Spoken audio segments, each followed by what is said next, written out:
मैंने कुछ दिन पहले न्यूज़ देखी जिसमें रिपोर्ट थी कि कोई शख्स है जिन्होंने चैट जीपीटी से डाइट प्लान फॉलो किया, लेकिन वो हॉस्पिटल में एडमिट हो गए इस वजह से। इसी तरह मैंने काफ़ी सारे न्यूज़ेस देखी कि किसी ने चैट जीपीटी को डाइट फॉलो करके, वर्कआउट फॉलो करके कोई इंजरी करा ली, कोई मेडिकल प्रॉब्लम आ गई, वो हॉस्पिटल में एडमिट हैं, किसी की डेथ हो गई। और इवन मैंने अपने जिम्स में भी देखा कि लोग जो है कुछ चैट जीपीटी से ही अपना एक्सरसाइज फॉलो कर रहे हैं, जो चैट जीपीटी कह रहा है वही कह रहा है। इवन मैंने एक फीमेल को देखा जो पोस्टपार्टम की क्लाइंट थी और उनको एक मेडिकल प्रॉब्लम भी थी, और चैट जीपीटी को वो फॉलो कर रही थी अपने वर्कआउट्स के लिए। और जो वो वर्कआउट कर रही थी उनकी मेडिकल कंडीशन में ट्रेडिशनल एब्स वर्कआउट्स करना इंतहाई नुकसानदेह है, और वो उसी को फॉलो कर रही थी बगैर ये जाने कि ये उनके लिए ठीक है भी या नहीं, ब्लाइंडली ट्रस्ट कर रही थी। इसीलिए मैंने सोचा कि आज मैं आप लोग के सामने ये दिखाऊं, खुद चैट जीपीटी से बात करके, कि क्या ये मुझे एक सही वर्कआउट प्लान बता सकता है या नहीं, और ये शो करूं आपको कि इसमें कितना ज्यादा नुकसान है ब्लाइंडली फॉलो करने। तो अब करते हैं स्टार्ट। मैंने चैट जीपीटी से कहा कि hi, I want to become fit fast, what exercises should I do. Chat GPT ने मुझे फौरन से पूरा मेरा 20 मिनट 5 टाइम्स पर वीक का एक रूटीन बनाकर दे दिया। उसमें वार्म अप, स्ट्रेंथ सर्किट, सब कुछ इसमें दे दिया बगैर मुझसे पूछे कि मेरा करंट वेट क्या है, मुझे बनना क्या है क्या नहीं। अब कुछ लोग कहेंगे कि भाई आपने तो लिखा ही ऐसे, तो इस वजह से प्रोग्राम गलत आया होगा। अब मैं सही करके और लिख देता हूँ कि मैंने चैट जीपीटी को बताया कि मेरा वेट 82 केजी है, मुझे थोड़ा अच्छा दिखना है और थोड़ा सा फैट लूज करना है। अब चैट जीपीटी ने मुझे एक और प्लान बनाकर दिया, जिसमें डे 1 पे अपर बॉडी है, चेस्ट शोल्डर्स बैक, डे 2 में lower body plus core, day 3 में HIIT ट्रेनिंग, डे 4 में upper body, day 5 full body conditioning, और फिर न्यूट्रिशन प्लान भी साथ में दे दिया। अब इसमें एरर्स थे। अब आप कहेंगे भाई चैट जीपीटी तो एरर नहीं दे सकता, या तो आपको ज्यादा पता है चैट जीपीटी से। तो फिर मैंने वो चीज पॉइंट आउट की चैट जीपीटी में। मैंने लिखा कि pushups again on day 5, will my body recover in a day. तो फिर चैट जीपीटी ने अपने ओपिनियन दिया कि हाँ ऐसा हो सकता है, वैसा हो सकता है। लेकिन इन पूरे ओपिनियन में खुद चैट जीपीटी भूल गया कि पुशअप्स जो है डे 4 में भी है और डे 5 में भी। फिर मैंने चैट जीपीटी को याद दिलाया कि you have mentioned pushups on day 4 and 5 both. तो चैट जीपीटी ने आगे से कहा कि you are right, that was my mistake. अब चैट जीपीटी ने मुझे एक नया वर्कआउट प्लान बना के दिया 4 वीक्स का, जिसमें upper body, lower body, HIIT training, upper body and then full body conditioning.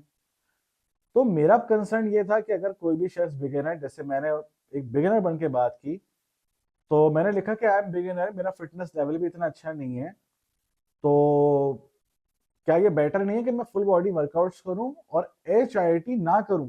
अब आप में से कुछ लोग शायद ये कहेंगे भाई आपको चैट जीपीटी से ज्यादा पता है। तो खुद चैट जीपीटी ने ये कहा कि यू आर 100% राइट। फिर इसने चैट जीपीटी ने HIIT वर्कआउट्स को हटा दिया और मुझे फिर फुल बॉडी वर्कआउट दिया वीक में 3 टाइम्स करने का। फिर जो उन्होंने वर्कआउट प्लान दिया उसमें फिर से मुझे एरर नजर आया, तो मैंने फिर पॉइंट आउट किया कि इसमें कोई साइड लैटरल रेजेस शोल्डर से एक्सरसाइज तो नहीं है, इसमें अपर बैक की एक्सरसाइजेस नहीं है, तो इससे तो मेरा पोस्चरल प्रॉब्लम होना शुरू हो जाएगा, इम्बैलेंसेस होना शुरू हो जाएंगे। और साथ ही साथ इसमें एक भी आर्म्स की एक्सरसाइज नहीं है। फिर चैट जीपीटी ने वापस कहा कि यू आर 100% राइट, और फिर से मुझे एक नया वर्कआउट प्लान बनाकर दिया जो कुछ यूं है। अब देखें ये जो लास्ट वर्कआउट प्लान है, मुझे तो इसमें भी एरर्स नजर आ रहे हैं। लेकिन अगर आप इस वर्कआउट को और ये वर्कआउट जो मैंने सबसे शुरू में चैट जीपीटी ने मुझे बताया था, इसको आप कंपेयर करें, तो ये दोनों वर्कआउट आप देखें बिल्कुल ही डिफरेंट है। मैंने ही पूछा कि मुझे क्या करना चाहिए, यही मेरा आंसर और ये भी मेरा आंसर है। तो कितने ज्यादा खराबियां हैं इसके अंदर, एरर्स हैं। इसी तरह से फिटनेस की बात नहीं, मैंने जो वीडियोस आपके सामने यूट्यूब की बनाता हूँ, कभी कभार मैं हेल्प लेता हूँ कुछ स्टडीज के रेफरेंसेस देखने के लिए। तो मैंने किसी खास टॉपिक को लिखा और कहा कि मुझे इस स्टडी के रेफरेंस चाहिए। अब हुआ ये कि जब मैंने उस स्टडी को, जो रेफरेंसेस थे, उस लिंक को क्लिक किया, टच किया, जो साइट ओपन हुई, तो जब मैंने उसके अंदर उस स्टडी को पूरा पढ़ा, पूरा समझा, तो पता चला कि जो टॉपिक के बारे में चैट जीपीटी ने कंक्लूजन लिखा है उस स्टडी को रेफरेंस देकर, उस स्टडी के अंदर वो बात मौजूद ही नहीं थी। और सिर्फ फिटनेस की बात नहीं, ये workout plan, diet plan, fitness studies की बात नहीं, मैंने जब इस्लामिक पर्सपेक्टिव से देखा, मेरे पास एक बुक थी, मेरे हाथ में थी, मैंने उस टॉपिक का जो नाम था वो उस टॉपिक के रेफरेंस का कहा कि इसमें क्या लिखा हुआ है, पूरी अलग बात जो उसके अंदर मौजूद नहीं थी, उन हेडिंग्स के साथ चैट जीपीटी ने मुझे शो किया। और मैंने वापस से जब उसको एरर दिखाया कि ये बुक में ऐसा नहीं लिखा, उसमें ये वाले पॉइंट्स लिखे हुए, फिर चैट जीपीटी ने उसको एक्सेप्ट करके मुझे फिर से जो चीज शो की वो भी गलत थी, वो भी उस बुक में नहीं लिखा हुआ था उस तरह से, ना वो टॉपिक था इस तरह से।